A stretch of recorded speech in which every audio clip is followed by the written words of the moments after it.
Hello students, हम कर रहे थे international monetary fund. Last session में हमने इंटरनेशनल मॉनेटरी फंड का ओरिजिन किया, इसके ऑब्जेक्टिव्स के, देन स्ट्रक्चर किया। एंड आज हम करेंगे इंटरनेशनल मॉनेटरी फंड की वर्किंग और फंक्शन। जो इंटरनेशनल मॉनेटरी फंड के फंक्शंस हैं, हम इनको 3 पार्ट्स में डिवाइड करते हैं। पहले हम करते हैं फाइनेंशियल फंक्शन। इसके फिनांस से रिलेटेड कौन कौन से फंक्शंस हैं। जो फाइनेंस के फंक्शन है ये फर्दर 3 पार्ट्स में डिवाइड होते हैं। जो फाइनेंशियल फंक्शन है ये किस लिए है, जो इंटरनेशनल मॉनेटरी फंड है इसकी एग्जिस्टेंस कैसे होती है, because of short term BOP disequilibrium. Means अगर शॉर्ट टर्म और मीडियम टर्म की बीओपी डिसइक्विलिब्रियम है, इसको मीट करने के लिए रिसोर्सेज चाहिए, फाइनेंस चाहिए। वो कौन प्रोवाइड कराता है, वो प्रोवाइड कराता है इंटरनेशनल मॉनेटरी फंड। तो इसके लिए ये कैसे काम कर रहा है, तो first one is establishment of adjustable par values of the currencies of member countries. जब 1944 में आईएमएफ इस्टेब्लिश होता है, उस time fixed exchange rate system चलता था। तो उस टाइम जो करेंसी है उनकी पार वैल्यू मींस उसकी ओरिजिनल वैल्यू क्या रहेगी, कांस्टेंट रहेगी। ऐसा जी करता था, मींस किसी करेंसी की वैल्यू डेप्रिशिएट ना हो, इसीलिए डेप्रिशिएशन बचाने के लिए ये एफर्ट्स कर रहा था ताकि इतनी ज्यादा एडजस्टमेंट हो, किसी भी इकोनॉमी को ज्यादा लॉस ना हो। तो ओरिजिनली जो आईएमएफ था ये सेटअप किसके लिए किया गया था, for fixed exchange rate. Exchange rate क्या थे, फिक्स थे। जो कंट्रीज थी वो अपनी जो करेंसी की पार वैल्यू थी वो किस में डिक्लेयर करती थी, इन डॉलर। क्योंकि उस टाइम जो डॉलर था सबसे इंपॉर्टेंट करेंसी था। यूएसए सबसे ज्यादा लार्जेस्ट इकोनॉमी थी और उसकी इकोनॉमी बहुत ज्यादा स्टेबल थी, इसीलिए सभी कंट्रीज अपनी करेंसी की पार वैल्यू को डॉलर में डिफाइन करती थी कि उसकी करेंसी से कितने डॉलर हम परचेज कर सकते हैं। तो उस टाइम जो डॉलर की वैल्यू थी इसको भी डिटरमिन किया गया। तो डॉलर की वैल्यू क्या थी, जो 35 यूएसए डॉलर थे, इससे 1 ऑunce ऑफ गोल्ड हम परचेज कर सकते थे। तो अल्टीमेटली सभी कंट्रीज क्या कर रही थी, गोल्ड में अपनी करेंसी को डिफाइन कर रही थी। पहले वो डॉलर में करती थी, डॉलर को हमने किस में किया हुआ है, गोल्ड में। तो हर एक करेंसी की value in terms of gold define होने लगी जो कि फिक्स थी। उसके बाद क्या होता है, अगर कोई कंट्री अपने एक्सचेंज रेट को चेंज करना चाहती है तो वो कितना कर सकती थी, सिर्फ प्लस माइनस 1%। मींस 1% की ही वेरिएशन थी, या तो 1% इंक्रीज हो सकता था या 1% डिक्रीज हो सकता था ऑफ इनिशियल पार वैल्यू। इससे ज्यादा चेंज नहीं कर सकती थी। अगर उसको फर्दर 1% और चेंज करना था तो उसके लिए आईएमएफ से अप्रूवल लेनी बहुत जरूरी थी। तो इस तरह जो आईएमएफ है इसने क्या किया, पार वैल्यूज थी इसको एडजस्टेबल बनाया, हर एक मेंबर कंट्री की करेंसी को क्या किया, पार वैल्यू में डिफाइन किया। Number 2, exchange stability. जो आईएमएफ है वो एक्सचेंज रेट को स्टेबल करने के लिए बहुत ज्यादा एफर्ट्स कर रहा है। एक्सचेंज रेट स्टेबल हो, जैसे जहां पर कर रहे हैं fixed value exchange rate system था, लेकिन ये फिक्स्ड एक्सचेंज रेट सिस्टम जब ब्रेटन वुड्स सिस्टम कोलैप्स होता है उसके बाद खत्म हो जाता है। उसके बाद क्या आता है, फ्लेक्सिबल एक्सचेंज रेट सिस्टम। तो सिंस 1971 से कौन सा सिस्टम चल रहा है, फिक्स की जगह flexible exchange rate. Flexible exchange rate में हम कहते हैं कि जो एक्सचेंज रेट है ये डिमांड एंड सप्लाई से डिटरमिन होगा। जितनी डिमांड होगी, जितनी सप्लाई होगी, उसके अकॉर्डिंग एक्सचेंज रेट डिटरमिन हो जाता है, जिसमें हर रोज वेरिएशंस होते हैं। आज के टाइम में अगर आप एक्सचेंज रेट की बात करते हैं, वो एक्सचेंज रेट क्या होता है, डेली का डेली होता है, कभी इंक्रीज हो जाता है कभी डिक्रीज हो जाता है। ये किसके ऊपर डिपेंड करता है, डिमांड एंड सप्लाई के। तो ये कौन सा एक्सचेंज रेट सिस्टम है, फ्लेक्सिबल एक्सचेंज रेट सिस्टम। तो आईएमएफ ने क्या किया कि जितनी भी कंट्रीज हैं वो कंट्रीज अपनी करेंसी को किसमें डिफाइन करेंगे, in the values of SGR, special drawing rights. जी हम आगे नेक्स्ट सेशन में करेंगे कि एसटीआर क्या होते हैं, जो कि बहुत इंपॉर्टेंट करेंसी है। आज के टाइम में जो भी हम ट्रेड करते हैं तो एसटीआर के रूप में भी करते हैं। ये बहुत इंपॉर्टेंट रिसोर्स बनी हुई है। तो इस तरह जो आईएमएफ है वो जितनी भी स्केर्स करेंसीज हैं इसको कंट्रोल कर रहा है। जैसे यूएसए डॉलर की डिमांड बहुत ज्यादा इंक्रीज हो गई थी, क्योंकि सभी कंट्रीज क्या करी थी, आईएमएफ से डॉलर की डिमांड करी थी, जिस स्टेबल करेंसी थी। हमने अपने गोल्ड को, अपनी करेंसी को डॉलर में डिफाइन किया हुआ था, तो इसकी डिमांड इंक्रीज होगी, तो ये एक स्केयर करेंसी बन गई थी। इसीलिए इसको कंट्रोल करने के लिए अब एसटीआर आ गए। तो एक्सचेंज रेट स्टेबल कौन कर रहा है, आईएमएफ इसके लिए बहुत ज्यादा हेल्प कर रही है। और ये क्या करती है, अगर किसी इकोनॉमी में वीओपी की प्रॉब्लम है, एक्सचेंज रेट की प्रॉब्लम है, इसको सॉल्व करने के लिए इंटरनेशनल मॉनेटरी फंड से स्पेशलिस्ट आते हैं एंड एक्सपर्ट्स आते हैं, जो वहां के ऑफिशियल्स को मिलते हैं और उनको क्या करते हैं, एडवाइस देते हैं, जिससे उनकी प्रॉब्लम्स हैं वो खत्म हो सके। तो एक्सचेंज स्टेबिलिटी भी इसका ही काम है। Number 3, helping the member countries in restoring their VOP and solving other problems। जो IMF है ये बहुत ज्यादा हेल्प कर रही है इन रिस्टोरिंग, मीन्स हमारा बैलेंस ऑफ पेमेंट रिस्टोर हो, इसमें कोई प्रॉब्लम ना हो, बैलेंस ऑफ पेमेंट है वो बैलेंस्ड ही रही, जे इंक्रीज और डिक्रीज ना हो, डिसइक्विलिब्रियम की सिचुएशन में ना जाए। तो इसके लिए क्या करती है, हमको क्रेडिट की फैसिलिटीज देती है। तो इसकी क्रेडिट फैसिलिटीज कैसी हैं? First one is reserve tranche. Reserve tranche इसका मीनिंग क्या है, जब हम आईएमएफ के पास मेंबरशिप लेते हैं तो हमारी जीडीपी के साइज के अकॉर्डिंग हमारा कोटा डिफाइन होता है, मींस हम इतने पैसे कंट्रीब्यूट करेंगे, हमको वो सब्सक्रिप्शन लेनी पड़ती है। तो सब्सक्रिप्शन का मीनिंग क्या हो गया कि हमने आईएमएफ की मेंबरशिप सब्सक्राइब कर ली। जैसे हम कहते हैं कि आज के टाइम में हम सब्सक्रिप्शन ले रहे हैं, जैसे अमेजोन है, अमेजोन की प्राइम वीडियो है, इसकी आप सब्सक्रिप्शन ले रहे हो, नेटफ्लिक्स की सब्सक्रिप्शन ले रहे हो, लाइक दिस आईएमएफ की सब्सक्रिप्शन लेनी पड़ती है। इसके लिए हमको कुछ पे करना होगा, तो वो क्या पे करते हैं, हम कोटा पे करते हैं। वो हमारा कोटा डिफाइन किया जाता है, जो इन टर्म्स ऑफ गोल्ड और अपनी करेंसी में देना पड़ता है, जिसको हम रिसोर्सेज वाले पार्ट में करेंगे कि हम आईएमएफ के रिसोर्सेज क्या हैं, तो उसमें हम कोटा और सब्सक्रिप्शन को डिफाइन करेंगे। तो रिजर्व ट्रेंची हर एक कंट्री का एक कोटा होता है, मींस उसको कुछ पेमेंट आईएमएफ की मेंबरशिप करने के लिए करनी पड़ती है। तो क्या होता है, जितना भी हमारा कोटा होगा जिसको रिजर्व ट्रेंची कहते हैं, तो मेंबर क्या कर सकते हैं, full amount of its reserve quota purchase कर सकते हैं। अगर मान लो मैंने 1 मिलियन एसटीआर खरीदे हैं, क्योंकि आज के टाइम में एसटीआर होते हैं, वो 1 मिलियन एसटीआर खरीदे हैं, तो 1 मिलियन एसटीआर के इक्वल मैं कभी भी जे अमाउंट विड्रॉ करा सकती हूँ। तो जे क्या होता है, बेसिकली एक इमरजेंसी अकाउंट है, जिसमें क्या करते हैं जो मेंबरिंग कंट्रीज है वो किसी भी time without any condition, without any rate of interest अपने अमाउंट को विड्रॉ करा सकते हैं। इसमें कोई भी कंडीशन नहीं होती। It is an emergency account that members can access at any time without agreeing to condition और पेइंग अ सर्विस फी। इसमें बिना सर्विस पे किए हम अपना जितना भी कोटा है उसको क्या कर सकते हैं, विड्रॉ करा सकते हैं। तो ये होगी रिजर्व ट्रेंची। उसके बाद आती है क्रेडिट ट्रेंची। क्रेडिट ट्रेंची में क्या है, जितनी हमारा कोटा है कोटे के इक्वल हम क्या कर सकते हैं, फर्दर हम अमाउंट विड्रॉ करा सकते हैं। तो a member can draw further annually from balance quota in 4 installments up to 100% of its quota. जितना उसका कोटा है उसका 100% हम 4 इंस्टॉलमेंट्स में आगे विड्रॉ करा सकते हैं। लेकिन जो क्रेडिट ट्रेंची है ये क्या होती है, कंडीशनल होती है। इसका मीनिंग क्या है कि आईएमएफ हम पर कंडीशन लगाता है। क्या कंडीशन है कि हमको ये अमाउंट जो BOP balance of payment disequilibrium है इसको इक्विलिब्रियम में लाने के लिए यूज करना है और अपनी इकोनॉमी को एडजस्टमेंट करनी है, उसके लिए ही यूज करना है। इसके अलावा जे हम पैसा किसी और पर्पस के लिए यूज नहीं कर सकते।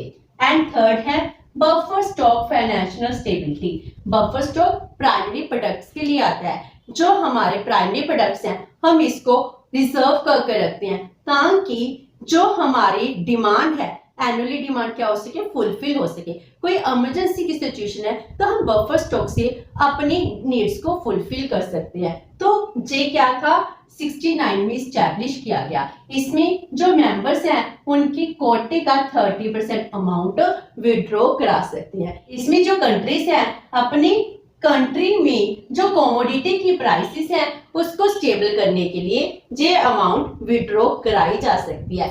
और किसके लिए हमको पैसा मिल सकता है, for participation in arrangement of international buffer stock of primary product, अगर इंटरनेशनल लेवल पर हमने प्राइमरी प्रोडक्ट को परचेज करना है। Next is extended fund facility, जैसे बफर स्टॉक के लिए था, अब एक्सटेंडेड फंड फैसिलिटी हमको और भी बहुत ज्यादा फंड फैसिलिटी दे रही है। हम थोड़ी सी अमाउंट इसमें डिपॉजिट कराते हैं लेकिन हमको बहुत सारी अमाउंट है जो फैसिलिटीज के रूप में मिलती जाती हैं। तो एक्सटेंडेड फंड फैसिलिटी 1974 में ये फंड क्रिएट किया गया था। इसमें क्या था, हमको बैलेंस ऑफ पेमेंट को एडजस्ट करना था, ये लॉन्गर पीरियड के लिए था। पहले हम शॉर्ट टर्म मीडियम टर्म की बात करते हैं, अब हम क्या कह रहे हैं, लॉन्गर पीरियड के लिए, जैसे 10 इयर्स के लिए हमको इस फंड से पैसा मिल जाता था। एंड लोन कितना मिल सकता था, up to 300% of members quota, एक मेंबर का जितना कोटा है उसका 300%। एंड उसके बाद आता है सप्लीमेंट्री फाइनेंसिंग फैसिलिटी, जिसमें क्या है, ये किसके लिए, लो इनकम डेवलपिंग कंट्रीज के लिए है, जो स्टैब्लिश की गई थी इन 1977,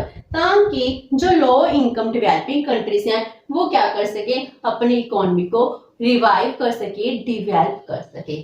then structural adjustment facility, structure, हमने अपनी इकोनॉमी का स्ट्रक्चर चेंज करना है, स्ट्रक्चरल चेंज लानी है, एडजस्टमेंट करनी है, इसके लिए हमको क्या मिलता है, फैसिलिटी मिलती है। ये क्या होती है, कंसेशनल बोरिंग्स होती हैं to the poor developing country, जहां पर हम लो इनकम नहीं कह रहे, बहुत ज्यादा गरीब कंट्रीज की बात करें, उनको बहुत ज्यादा कंसेशन रेट पर क्या मिलती है, हेल्प मिलती है, जो 86 में क्रिएट किया गया था ये फंड। एंड इसका टाइम पीरियड 5.5 से लेकर 10 साल तक होता है। इसमें जो लोन है वो किस पर्पस के लिए मिलता है, बैलेंस ऑफ पेमेंट को एडजस्ट करने के लिए, जो मैक्रो इकोनॉमिक स्ट्रक्चर है उसके एडजस्टमेंट प्रोग्राम के लिए हमको ये फंड से फैसिलिटी मिलती है। Then enhanced structural adjustment facility, इसमें स्ट्रक्चर एडजस्टमेंट इनहैंस्ड, अगर हम और भी ज्यादा स्ट्रक्चर एडजस्टमेंट करते हैं तो 87 में इसको स्टैब्लिश किया गया था। जो लो इनकम कंट्रीज हैं, लो इनकम कंट्रीज को फाइनेंस की जरूरत है, उनकी नीड्स को फुलफिल करने के लिए ये पैसा दिया जाता है। तो इसमें क्या है, अगर किसी कंट्री का 3 ईयर का प्रोग्राम है उसको 100% ऑफ इट्स कोटा दिया जाता है। अगर कोई एक्सेप्शनल सर्कमस्टेंसेस हैं तो 250% उसको फंड प्रोवाइड किया जाता है। तो बाकी जो इसकी फंक्शंस हैं हम नेक्स्ट स्लाइड में करते हैं। हमने लास्ट स्लाइड में किए फाइनेंशियल रिसोर्सेज, जिसमें हमने किया कि जो आईएमएफ है बहुत सारे फाइनेंशियल फैसिलिटी के थ्रू जो मेंबर कंट्रीज हैं इनको फंड प्रोवाइड कराता है। इसके अलावा भी बहुत सारे फाइनेंशियल फैसिलिटीज प्रोवाइड करा रहा है, जैसे contingency, emergency fund, consultative fund, compensatory facility, इस तरह बहुत सारी फैसिलिटी के थ्रू हमको फंड से पैसे मिल रहे हैं। तो वो थी फाइनेंशियल फैसिलिटी। एंड अब हम करते हैं remaining 2 facilities, consultative functions and the surveillance function. इसके अलावा बैंक हमको कंसल्टेशन देता है, एडवाइस देता है। तो जो आईएमएफ है ये हमको टेक्निकली एडवाइस दे रहा है, इसके लिए $303 मिलियन इसके खर्च किए जा रहे हैं। किसके लिए, for hands on technical advice, policy oriented training and Pir learning. इन सब के लिए जो फंड है बहुत सारे पैसे खर्च कर रहा है, जी $303 मिलियन को स्पेंड कर रहा है ताकि जो मेंबर कंट्रीज हैं इनको टेक्निकली एडवाइस मिल सके। तो इसके लिए जो आईएमएफ है इसने 3 डिपार्टमेंट्स को खोला है। इसके 3 डिपार्टमेंट्स कौन से हैं, first one is central banking service department.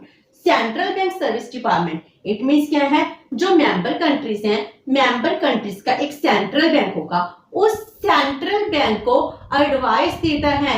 उसको कैसे एडवाइस देता है, ताकि जो उसकी कंट्री की सेंट्रल बैंक की प्रॉब्लम्स है वो सॉर्ट आउट हो सके।